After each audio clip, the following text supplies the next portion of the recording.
O analista sabe, assim, do começo meio ao fim, por que a gente está fazendo aquilo, por que a gente acha que vai acontecer. De errado, o que acontece? Aqui nesse fundo a gente tem um posicionamento mais direcional para o mercado de e-commerce. Essa é a vantagem de investir no FII, né? Você tem um gestor como a Blue Macau para cuidar desses detalhes.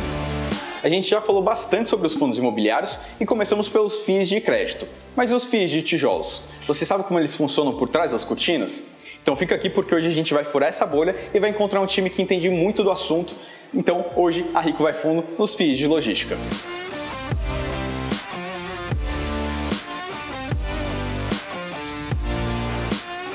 E hoje eu estou aqui na Blue Macau, uma gestora com um time de mais de 10 anos de experiência em fundos imobiliários, para mostrar para vocês como funcionam os FIIs de tijolos. Já dando um spoiler para vocês, diferentes do primeiro episódio, em que a gente comentou sobre os fundos que têm títulos de dívidas lastreados em imóveis, esses fundos de tijolos são aqueles que têm participação direta em imóveis, como shoppings, hotéis, galpões logísticos e muitos outros que hoje você vai descobrir. Fala, Ariel, beleza? Rico, tudo bem? Tudo ótimo, cara. Obrigado pela visita aqui, Imagina. cara. Obrigado por me receber aí. Não, que isso, vamos bater um papo? Vamos lá. Vamos lá. Prazer por me receber aqui, escritório maravilhoso. Conta um pouquinho então quem é você e um pouco do seu papel aqui na Blue Macau. Bom, prazer, obrigado aí pela visita. Meu nome é Ariel Almeida, eu sou sócio aqui da Blue Macau e responsável pela nossa estratégia de tijolos, né? Então, eu sou gestor aqui do fundo de logística. Acabo trabalhando aqui muito na parte de aquisição dos novos ativos e também, uma vez adquiridos, na gestão desses ativos dentro do fundo. Como é que funciona na prática isso, trabalhar, gerir esses fundos? A gente sempre começa pela parte de aquisição.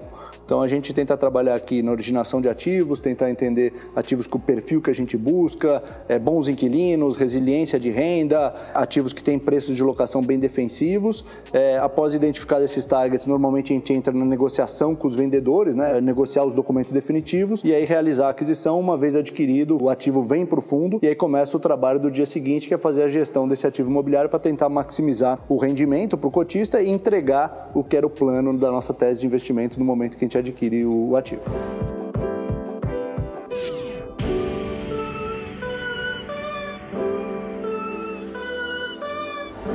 Como é que funciona esse processo aqui? Imagino que essa galera que está aqui trabalhando faz parte desse processo. Na Blue Macau a gente se separa entre os times de aquisição, que essencialmente está focada nessas etapas que eu mencionei, né, de originar os ativos, construir as teses de investimento. Depois a gente tem uma célula que a gente chama de Asset Management, que seria a parte de gestão. Então, uma vez adquirido, obviamente essas células se comunicam. E aí, além disso, a gente tem todo o pessoal aqui da nossa área de suporte. Então, desde jurídico, parte financeira, parte de relação com investidores, para a gente poder comunicar para os nossos cotistas o que a gente está fazendo e as estratégias que a gente está empregando. Como é que você escolhe esses prédios que você vai comprar de fato? E essencialmente o que a gente normalmente busca são alguns pontos que estão alinhados com as nossas teses de investimento. Então, por exemplo, aqui nesse fundo a gente tem um posicionamento mais direcional para o mercado de e-commerce. Então, a gente busca de fato imóveis que tenham uma aptidão para esse mercado, né? Então, que tenham inquilinos de e-commerce, estejam bem posicionados dentro de um raio urbano para fazer entregas dentro da cidade. Quando o investidor ele vai olhar ali o relatório gerencial do fundo, ele encontra uma série de palavras que traz uma dificuldade, né? Contrato típico e contrato atípico são dois conceitos, por exemplo,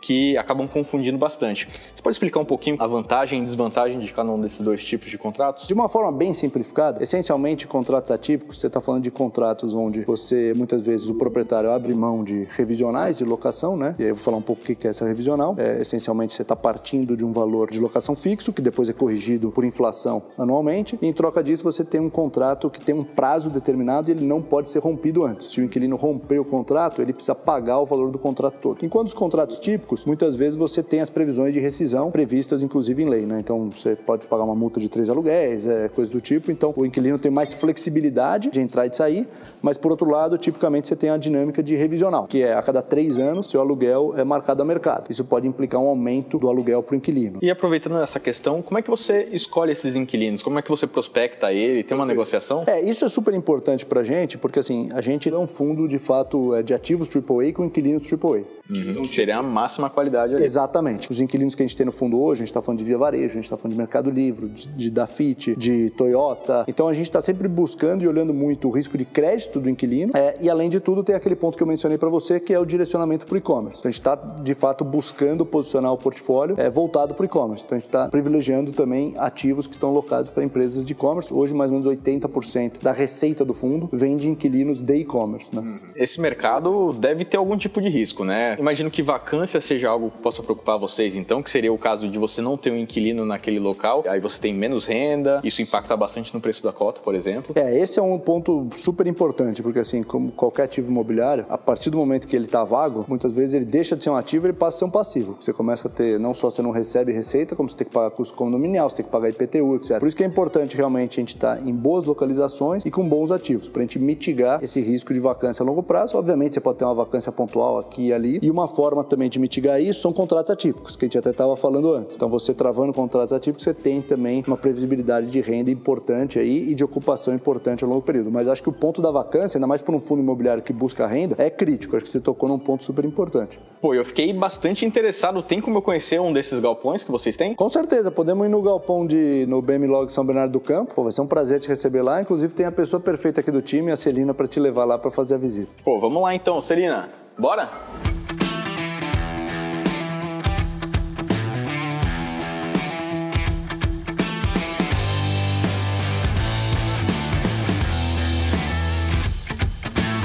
Celina, muito obrigado por você estar aqui hoje comigo. Conta um pouquinho pro pessoal quem é você e o que você faz ali dentro da Blue Macau. A gente está aqui no BMLog São Bernardo do Campo, é um prazer receber você aqui e poder mostrar um pouco do nosso trabalho aqui para os nossos investidores. Eu sou responsável pela área de RI, eu sou sócia da Blue Macau. E RI, para quem não sabe, é aquela pessoa que faz a relação com o investidor, né? Isso. Então você cria todas essas comunicações com o investidor, deixa tudo transparente para o investidor se sentir confortável e entender o que está acontecendo dentro do fundo. Eu desenvolvi todo o site da Blue Macau, todos os meios de comunicação com o mercado. Pra gente falar um pouquinho então desse galpão que a gente está visitando, o que faz ele ser tão bem visto pelos locatários? Para começar, Tonico, o galpão ele tem a especificação técnica de um AAA. Pé direito de 12 metros, piso de 6 toneladas. Ele é um condomínio logístico, ou seja, é cercado, tem muita segurança e tem áreas comuns. Você tem vestiário, você tem restaurante, tem vaga para estacionamento de carro para os usuários que vêm trabalhar aqui. Mas o diferencial daqui é a localização. A gente está em São Bernardo do Campo, a 20 quilômetros do centro de São Paulo, a 7 quilômetros da região do ABCD e a 50 quilômetros de Santos e região, da Baixada Santista.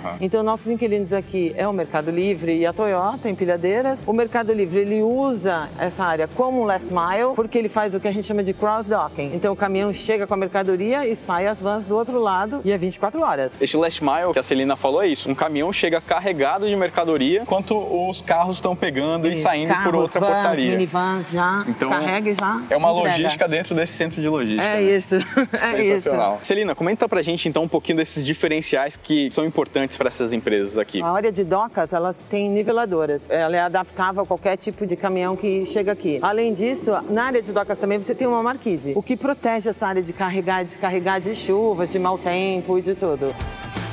Então a gente veio aqui agora conhecer um pouquinho da estrutura desse galpão que também tem uma área administrativa, né, Cê? Exatamente. Muita gente não sabe disso, mas a área administrativa de um galpão é muito importante. A gente está aqui na recepção da Toyota Empilhadeiras, é como se fosse um escritório normal, como outro qualquer, e que as pessoas têm esse conforto para trabalhar no dia a dia e fazer as operações acontecerem. E esse é um trabalho que faz parte da gestora também, né? De manter tudo isso, ter uma equipe aqui dentro desse condomínio para que tudo seja bem para o inquilino. A gente tem a nossa equipe, né, que vê as manutenções que precisam ser feitas, fazem um relacionamento com os nossos inquilinos e ajudam a gente a trazer informação para os nossos investidores. Ou seja, se você vai investir numa casa, você provavelmente teria que lidar com o inquilino, cuidar dessas coisas para eles, e vocês na Blue Macau acabam fazendo esse serviço com o inquilino aqui, e aí o investidor que vocês têm não precisa se preocupar com isso. Exatamente, essa é a vantagem de investir no FII, né? Sim. Você tem um gestor como a Blue Macau para cuidar desses detalhes. Perfeito, muito legal.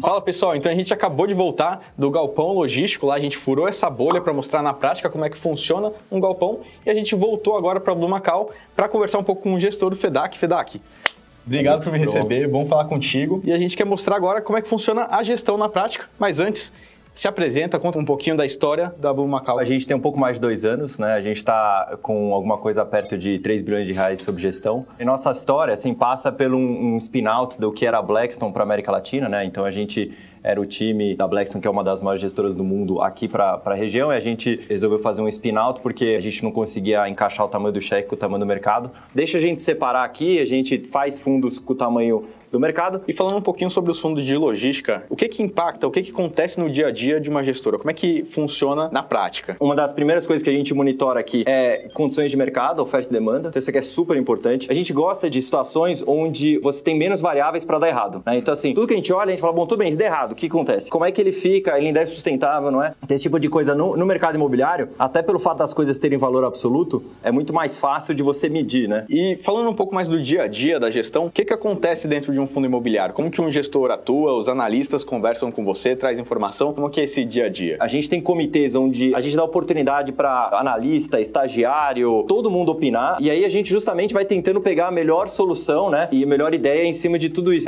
Esse ambiente, primeiro, as pessoas, elas são parte do todo, então elas veem o processo do começo ao fim, então é muito mais fácil da pessoa entender por que a gente está tomando a decisão A, B ou C. Segundo, todo mundo fica comprado na ideia, porque todo mundo concordou, e aí no mundo de que decisões a gente toma e que permeia aqui, tem mil coisas, então desde como a gente estava conversando aqui, né? Como é que está a oferta e demanda de galpão? Últimas transações. E aí passa até por discussões macroeconômicas. Como é que está a inflação? Porque, obviamente, os contratos são corrigidos por inflação. Como é que está o IPCA? Como é que está o IGPM? Como é que é a dinâmica de contrato? Prazo de contrato. E aí, eventualmente, discussões também de taxa de juros. Você acha que a taxa de juros vai subir, vai cair? A gente também permeia tudo isso por uma discussão de como é que está no resto do mundo. Pega o mercado dos últimos 5 anos. Se você pegar vendas offline, esse número ficou basicamente flat. Se você pega vendas online, né, e-commerce, ele foi de 8% para 18% do mercado. E a previsão é que já vá para 25% e vá subindo. Eu não acho que vai acabar o shopping. Provavelmente não. Dependendo do shopping, vai ser sempre relevante. Só que provavelmente ele vai ser menos rentável no tempo. E os galpões logísticos provavelmente vão ser mais rentáveis no tempo. Então, esse é o tipo de coisa que a gente também discute aqui, né? Tendências e para onde as coisas estão indo, e diminui a chance de erro, né? Você investir numa classe de ativo que você sabe que está performando bem e que vai ter demanda, né? Ajuda muito. E, obviamente, assim, né? Qualquer evolução não é uma linha reta. Então, vai ter percalços no meio do caminho. Então, tem horas que vai fazer mais sentido vender, outras horas comprar e tudo mais. Mas, pelo menos, o direcional é mais fácil de adivinhar. O que você acha que um investidor de um fundo de logística deveria olhar antes e durante o investimento dele? Tem dois tipos de investidor, né? Tem um investidor que ele tem, obviamente tem muito mais, né? Mas assim, tentando separar aqui e simplificar. Tem um investidor que tem tempo e tem dedicação e ele consegue, assim, fazer um trabalho ultra dedicado e entender a dinâmica. Esse tipo de investidor, provavelmente ele vai, né, focar muito nos ativos, onde está, dinâmica de oferta e demanda, desconto de preço de reposição, quem são os inquilinos, qualidade de crédito dos inquilinos, longevidade dos contratos, né, características técnicas do ativo e por aí vai. E aí tem um outro grupo de investidores que muitas vezes não tem esse tempo. Ele tem um trabalho, né, sei lá, o cara é um dentista, ele investe nas horas vagas, ele não tem tanta hora vaga no dia, e às vezes o cara pode olhar o mercado, às vezes o cara não pode. Ele é importante ele achar um gestor que ele confia. Ele tá explicando os riscos que eu tô correndo e eu tô entendendo e faz sentido ou não faz sentido, qual o histórico dele, de onde veio, né, por onde passou e tudo mais, que tipo de experiência foi e tal. Esse investidor que acaba tendo menos tempo, ele provavelmente deveria se apoiar mais em quem é o gestor, porque daí ele tá de fato delegando, é uma delegação de tempo, assim, né? O tempo que ele não tem, ele tá, né, pedindo para outra pessoa fazer e tudo mais. Legal, cara. De novo, muito obrigado pelo papo. Valeu. Obrigado. E mais uma vez, você já viu que para investir em fundos, a regra é clara. Você tem que olhar muito mais do que a rentabilidade e entender os processos e as pessoas que estão por trás dele. E para terminar, você já sabe, comprar cotas de fundos imobiliários na Rico é muito simples e fácil. Você pode abrir sua conta gratuitamente com poucos documentos. E se você quiser começar com o pé direito, você também pode acessar na Reconnect nossa carteira recomendada de fundos imobiliários gratuitamente, disponível todos os meses. E se você está curtindo esse conteúdo, deixe seu like, se inscreva no canal para a gente saber que você está curtindo e que a gente pode fazer mais conteúdos como esse. Te vejo na próxima. Até mais!